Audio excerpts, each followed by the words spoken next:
Class 12-এর semester 3-তে যারা পড়ছো, তোমাদের ইংরেজি বিষয়ের প্রোজ পোর্শন থেকে স্ট্রং রুটস আজকে আমরা আলোচনা করব। টেক্সটে যাওয়ার আগে আমরা লেখক সম্পর্কে অল্প কিছু জেনে নেব। লেখক এপিজে আব্দুল কালাম, তার সম্পর্কে অল্প কিছু জেনে নেব।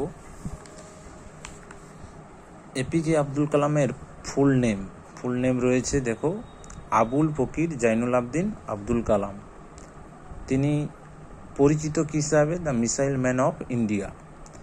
জন্মগ্রহণ করেছিলেন 15 October 1931 in Rameswaram, Madras Presidency, তামিলনাড়ুতে। ফাদার কালামের বাবা ছিলেন কি জৈনুল আবদিন মারাকায়ার। তিনি একজন পেশায় কি ছিলেন, বোট ওনার অ্যান্ড ইমাম। মাদার আসিয়াম্মা ছিলেন এবং তিনি একজন গৃহকর্ত্রী বা হাউসওয়াইফ ছিলেন।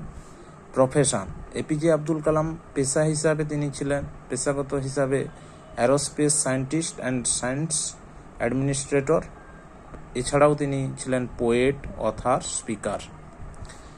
ডেথ অর্থাৎ মৃত্যু, এপিজে আব্দুল কালামের মৃত্যু হয়েছিল ডিউ টু কার্ডিয়াক অ্যারেস্ট অর্থাৎ হার্ট অ্যাটাকে অন 27th জুলাই 27শে জুলাই 2015 at the age of 83 in Shillong, Meghalaya.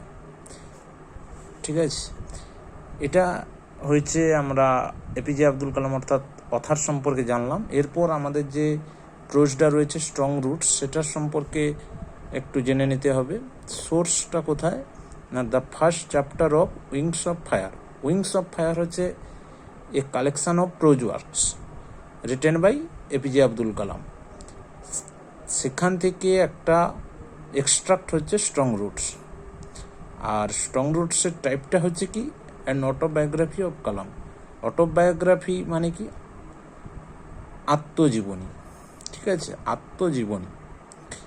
আমরা বায়োগ্রাফি মানে জানি জীবনী, আর অটোবায়োগ্রাফি আত্মজীবনী, দুটোর মধ্যে খানিকটা তফাৎ রয়েছে। যখন কোনো লেখক অন্য কারোর সম্পর্কে লেখে সেটাকে আমরা বলি বায়োগ্রাফি, জীবনী। আর যখন নিজের সম্পর্কে লিখবে কোনো লেখক, তাকে আমরা বলবো অটোবায়োগ্রাফি। তাহলে এটা স্ট্রং রুটসটা autobiography of Kalam. Publishing year 1999। Theme এই moral and spiritual foundation from childhood.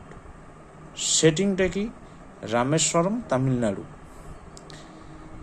এটুকুই আমাদেরকে জানতে হবে। আমাদের যে টেক্সটের লাইনগুলো আছে, টেক্সটের কোশ্চেন যে হয় তোমাদের সেমিস্টার 3-তে পরীক্ষাতে পড়বে, তার বাইরে ব্যাকগ্রাউন্ড হিসাবে বা অতিরিক্ত তথ্য হিসাবে লেখক সম্পর্কে উপরের এইটুকু, এবং আমাদের যে টেক্সটটা রয়েছে স্ট্রং রুটস তার সম্পর্কে এইটুকু।